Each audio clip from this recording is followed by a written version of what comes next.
kami dari kelompok 3D praktikum biofarmaseutika dan farmakokinetika dengan judul penetapan parameter farmakokinetik obat setelah pemberian dosis juga menggunakan data darah dan data urin kumulatif.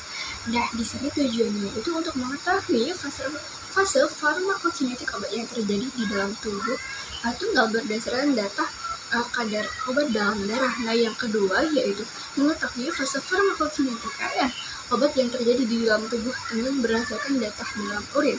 Nah, setelah itu menetapkan dan menghitung parameter farmakokinetik obat setelah pemberian dosis.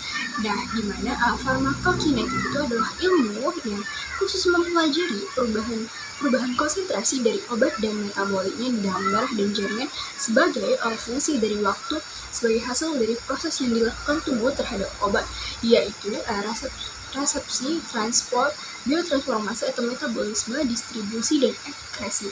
Nah, farmakokinetik itu menggunakan model matematika untuk menguraikan proses-proses resepsi, distribusi, biotransformasi, dan ekskresi tersebut, dan akan memperkirakan besar kadar obat di dalam plasma sebagai fungsi dari besarnya dosis ataupun interval pemberian dan waktu.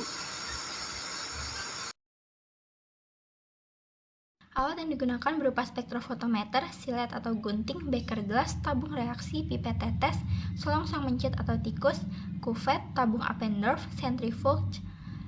tabung sentrifuge, serta pisau skalpel.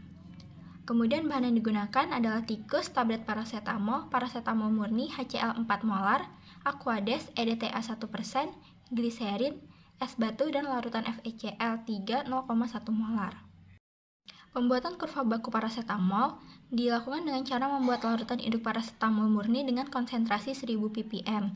Kemudian dilakukan pengenceran paracetamol standar dengan konsentrasi 3, 6, 9, 12, dan 15. Diambil sampling 2 mm untuk setiap konsentrasi. Kemudian dimasukkan ke dalam tabung reaksi dan ditambahkan 0,4 ml FeCl 3 0,1 molar pada masing-masing konsentrasi larutan. Kemudian dikocok hingga homogen. Diukur absorbansi masing-masing konsentrasi larutan tersebut dengan menggunakan spektrofotometer pada panjang gelombang maksimum 715 nanometer. Dibuat kurva baku dan diperoleh regresi Y sama dengan A plus BX. Untuk data darah, 6 tikus diberi paracetamol 500 mg secara oral dengan dosis yang sama. Kemudian 6 tikus dimasukkan ke dalam selongsong yang sesuai untuk ukuran tubuh tikus. Ekor tikus dijulurkan keluar. Vena lateral pada ekor tikus dipotong 0,2 hingga 2 cm dari pangkal ekor dengan menggunakan pisau dengan ditetesi gliserin pada bagian ekor sambil diurut untuk mempermudah keluarnya darah. Kemudian dilakukan pengambilan sampel darah sebanyak 1 ml setelah pemberian obat dan darah ditampung dalam Appendorf. Kemudian diberikan EDTA 1% sebanyak 2 tetes untuk 1 ml darah untuk mencegah pembekuan dan dikocok hingga homogen. Kemudian sampel darah didinginkan dengan es batu 4 derajat Celcius dan disentrifugasi dengan kecepatan 3000 rpm selama 10 menit. Kemudian diambil supernatannya. Diambil 1 ml cuplikan dari tiap sampel darah pada masing-masing interval waktu. Ditambahkan 0,4 ml FeCl 3 0,1 molar dan 4 ml HCl 4 molar ke dalam tabung reaksi. Kemudian dicukupkan volume hingga 10 ml dengan Aquades. Diukur kadar masing-masing sampel darah menggunakan spektrofotometer UV vis panjang gelombang maksimum 715 nanometer dan dihitung kadar yang diperoleh menggunakan kurva baku kalibrasi paracetamol. Dihitung parameter farmakokinetiknya menggunakan metode residual Wagner-Nelson dan Riegelman. Untuk data urin, sukarelawan diberikan minum 200 ml air 2 jam sebelum praktikum. Kemudian cuplikan ini digunakan sebagai belangko, catat volumenya. Paracetamol 500 mg diminum dengan 200 ml air dan waktu mulai dicatat. Ini dijadikan sebagai T0.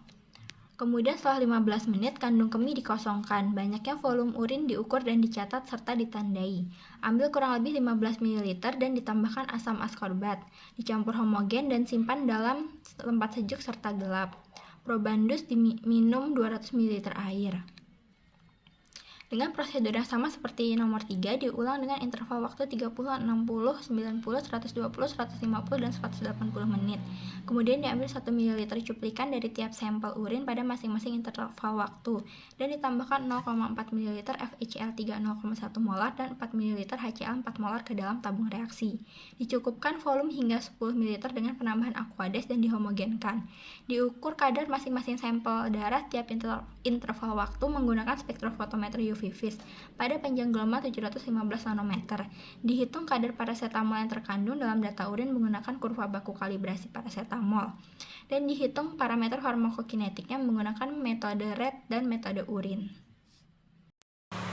Baiklah, di sini saya akan menjelaskan mengenai pembahasan dalam praktikum kali ini, di mana praktikum ini membahas mengenai penetapan parameter farmakokinetik obat setelah pemberian dosis tunggal menggunakan data darah dan data ekskresi urin kumulatif. Praktikum ini bertujuan untuk mengetahui parameter farmakokinetik yang terlibat untuk mengetahui profil obat dalam data darah dan urin. Kemudian mengetahui metode-metode yang digunakan untuk menghitung parameter farmakokinetika obat menggunakan data darah, dan menetapkan serta menghitung parameter farmakokinetik obat yang terlibat setelah pemberian dosis. Beberapa faktor yang dapat mempengaruhi sifat farmakokinetik dan farmakodinamik suatu obat dalam tubuh diantaranya adalah keturunan, jenis kelamin, umur, lingkungan, kondisi menopause, suhu, aliran darah, keadaan gizi, keadaan patologi, dan efek non-spesifik. Keuntungan menggunakan sampel urin jika digunakan dalam analisis adalah mudah dilakukan karena pengambilan sampelnya lebih mudah daripada mengambil sampel dengan menggunakan sampel darah. Selain itu, jumlah sampel yang didapatkan juga lebih banyak. Baiklah, selanjutnya adalah metode pengambilan darah. Metode pengambilan darah dan tempat pengambilan darah dipilih berdasarkan jumlah darah yang akan diambil. Untuk pengambilan melalui vena, jarum dimasukkan sejajar dengan vena dan ujung diarahkan ke lumen sepanjang sumbu longitudinal. Ketika penarikan darah dari vena, aspirasi harus lambat. Nah, pada tikus atau mencit, pengambilan darah itu biasanya dilakukan melalui vena ekor. Selanjutnya di sini saya akan menjelaskan mengenai dua metode dalam sampel urin, di mana ini menggunakan metode rate dan metode sigma minus. Metode rate adalah perhitungan parameter farmakokinetika dilakukan berdasarkan perkiraan data tengah atau midpoint time tiap interval pengambilan sampel urin.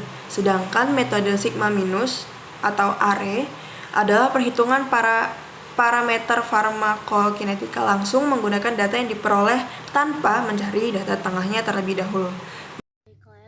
Dari praktikum kali ini, yang pertama itu parameter farmakokinetika yang ditetapkan untuk obat setelah dosis tunggal berdasarkan data darah antara lain luas area di bawah kurva, kadar obat maksimum CP, waktu obat mencapai puncak, tetapan laju absorbansi, tetapan laju, sedangkan pada urin antara lain terdapat laju eliminasi atau KE dan waktu paru T/2. Penentuan parameter farmakokinetika pada sampel urin digunakan dua metode, yaitu metode kecepatan ekskresi urin dan metode sigma minus. Sedangkan pada data darah dapat dilakukan dengan metode filtering atau residual dan metode Wagner-Nelson.